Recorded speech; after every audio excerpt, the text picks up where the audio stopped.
Welcome to Aadya TV. నేను మీ journalist Arun.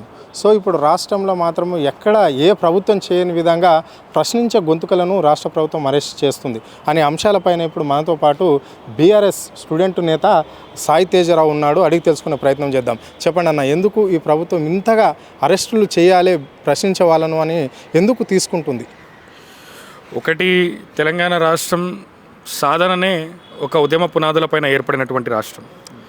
So ఈ కాంగ్రెస్ ప్రభుత్వం తెలంగాణ ఇచ్చింది అని పదే పదే చెప్పుకుంటుంది.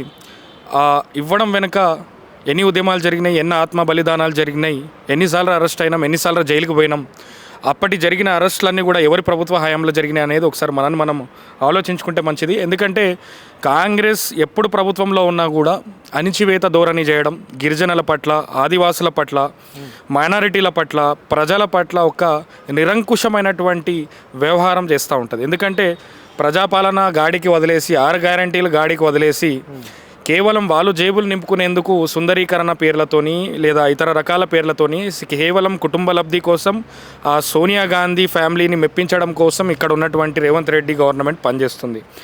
మరి ఇవాళ కేసీఆర్కి రేవంత్ రెడ్డికి నక్కకి నాగలోకానికి ఉన్నంత ఇది ఉంది, గుర్రానికి గాడిదకి ఉన్నంత తేడా ఉంది. గత 9 సంవత్సరాల్లో కేసీఆర్ గారు చేసినటువంటి పరిపాలనలో సుభిక్షంగా తెలంగాణ రాష్ట్రం అభివృద్ధి వైపు అడుగులు వేస్తూ పోయింది. కానీ ఈరోజు 6 గ్యారంటీలు పక్కన వదిలి ఈరోజు ప్రజల యొక్క గూడును కూడా, వాళ్ళ పొట్టను కొట్టి వాళ్ళ గూడు కూడా గుంజుకొని ప్రయత్నం ఈరోజు ఈ యొక్క కాంగ్రెస్ ప్రభుత్వం, కాంగ్రెస్ కదా స్కామ్గ్రెస్ ప్రభుత్వం ఈరోజు ఆ రకమైనటువంటి వైఖరి వాళ్ళు అవలంబిస్తున్నారు. రెండోది వచ్చేసి ఇన్ని రకాలుగా అరెస్టులు అంటే ప్రజా గొంతుకలు ఎక్కడన్నా అన్యాయం జరిగితే ఈరోజు ప్రతిపక్ష పార్టీగా కానీ ప్రజా సంఘాలు కానీ వాళ్ళు న్యాయం చేకూర్చుట కొరకు ప్రజలకు మద్దతుగా వెళ్ళినా కూడా అలాంటి వాళ్ళను కూడా అరెస్ట్ చేసి ఆ ప్రజా గొంతుకలను కూడా నొక్కే ప్రయత్నం చేస్తున్నారు. అందులో భాగంగానే నిన్న కేటీఆర్ గారు ధర్నాకి ఈరోజు మహబాద్లో గిరిజనుల పట్ల జరుగుతున్నటువంటి ఆకృత్యాలపై ఆయన నిరసన కార్యక్రమం ఈరోజు చేపట్టే కార్యక్రమం ఉందని తెలిసి భయం వేసి వణుకుబుట్టి ఆ నిరసన కార్యక్రమానికి పర్మిషన్ ఇవ్వకుండా మళ్ళీ ప్రజాగొంతును దొక్కే ప్రయత్నం ఈ కాంగ్రెస్ ప్రభుత్వం చేస్తుంది. అంటే ఒక పిరికి పంద ధోరణి. అంటే ఇలాంటివి చాలా వచ్చినాయి. ఇదే అంటే ఇప్పుడు కేటీఆర్ఏ వాళ్ళని ప్రేరేపిస్తున్నాడు. కేటీఆర్నే ఇప్పుడు లగచర్ల ఘటనను చూస్తే కేటీఆర్ఏ చేపించండు, ఆయన అరెస్ట్ చేస్తాము అని ఖచ్చితంగా చెప్తున్నది గవర్నమెంట్ ఉంది. ఎట్లా చూడొచ్చు? లగచర్లలో ముఖ్యంగా జరిగింది రైతు నిరసన. రైతులు వాళ్ళ భూములను ఇచ్చేందుకు ముందుకు రాలేరు. ఎందుకంటే దేశంలో 80% రైతులదే దేశం. మన దేశాన్ని రైతు దేశంగా భావిస్తాం. మనం ఇచ్చే మొదటి నార కూడా జై జవాన్ జై కిసాన్. కాబట్టి అలాంటి రైతు దేశంగా మనం పిలుచుకునేటువంటి ఈ దేశంలో కేవలం ఫార్మా కంపెనీ ద్వారా వాళ్ళ కుటుంబానికి లబ్ధి చేకూర్చుకునేందుకు ఒక ఫార్మా సంస్థకి రైతుల భూములను కట్టబెట్టే ప్రయత్నం చేస్తున్నారు. మళ్ళీ ఈరోజు ఆ రైతులకు ప్రశ్నించడం జరిగింది. మా భవిష్యత్తే, మా బ్రతికే ఆధారపడేది ఈ వ్యవసాయం మీద.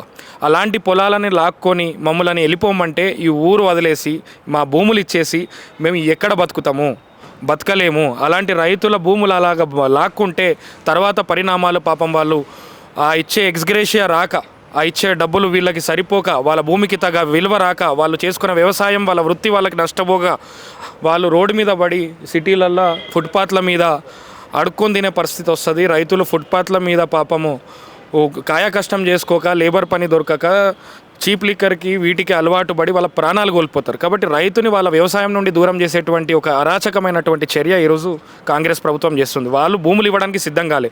దాన్ని ఈరోజు కేటీఆర్ గారే చేయించే ప్రయత్నం చేసిండ్రని ఏదైతే కాంగ్రెస్ పార్టీ విమర్శ చేస్తూ ఉందో, మీరు ఖచ్చితంగా ఆ వీడియోలో సురేష్ అనేటువంటి కార్యకర్త, అంతేకాకుండా మళ్ళీ మన ఎమ్మెల్యే నరేందర్ రెడ్డి గారిని అక్రమంగా అరెస్ట్ చేయడం అనేటువంటిది కూడా చాలా బాధాకరమే. 70 సార్లు కాల్ చేస్తారు, 80 సార్లు కాల్ చేస్తారు. దానికి ఆల్రెడీ సమాధానం చెప్పారు. పార్టీ కార్యకర్తలకు కానీ, పార్టీ ప్రజాప్రతినిధులకు కానీ, ప్రజలకు కానీ 100 సార్లు కాల్ చేసుకుంటాం. మేము మా పార్టీ కేటీఆర్ గారు నరేందర్ రెడ్డి గారికి కాల్ చేయకుంటే రేవంత్ రెడ్డికి కాల్ చేయాలా చెప్పండి? కాబట్టి ఖచ్చితంగా ప్రజా సమస్యలపైన పోరాడడానికి మా పార్టీ ముందుకుంటుంది. మొన్న సురేష్ కూడా ఎక్కడ కూడా దారికి పాల్పడుతున్నటువంటిది ఎక్కడ కూడా ఎటువంటి ప్రూఫ్ లేదు. ఆయన ఎవరిపైన దాడి చేస్తున్నట్టు, విరుచుకుపడుతున్నటువంటి ఏ ఎవిడెన్స్ కూడా లేదు. కాకపోగా కాంగ్రెస్ కార్యకర్తలు ఎవరైతే తిరుపతి రెడ్డి ఎంబట ఉన్నారో, ఎవరైతే కొండలరెడ్డి ఎంబట ఫోటోలు ఉన్నాయో, ఎవరైతే కాంగ్రెస్ కండువాలలో తిరిగిండో వాళ్ళే ఒక 2-3 ఆ పక్కన దాడికి ప్రేరేపిస్తున్నట్టుగా, చేతులు ఎవడుతున్నట్టుగా ఫోటోలు వచ్చినాయి. అది ప్రజలందరూ చూసినారు, మీడియా సమయకంగా అది కూడా బయటకు వచ్చినాయి. సో దాని ప్రకారం మా బీఆర్ఎస్ పార్టీ ఒకవేళ విమర్శ చేయాలనుకుంటే మరి ఆ దాడి చేస్తున్న వాళ్ళు ప్రకారంగా కండువాలు కప్పుకొని కాంగ్రెస్ పార్టీయే మీరు ప్రభుత్వం మీద మీరే దాడి చేయించుకొని ఈరోజు రైతుల మీద లేదంటే మాలాంటి బీఆర్ఎస్ పార్టీకి ఇలాంటి ఒక కచరా అంటించే ప్రయత్నం మీరు చేస్తున్నారు. కాబట్టి ఈ పార్టీయా ఆ పార్టీ అనేది పక్కన పెట్టి మీరు తీసుకున్నటువంటి నిర్ణయము మనస్సాక్షిగా రేవంత్ రెడ్డి గారు ఆలోచించుకొని మీ మనస్సాక్షిగా మీరు ఆలోచించుకొని రైతు పొట్ట కొట్టినోడు బతికి బట్టగట్టడు, పురుగుల వాడు చస్తాడు, ప్రజలందరూ తిట్టంటిట్లు తిడుతున్నారు.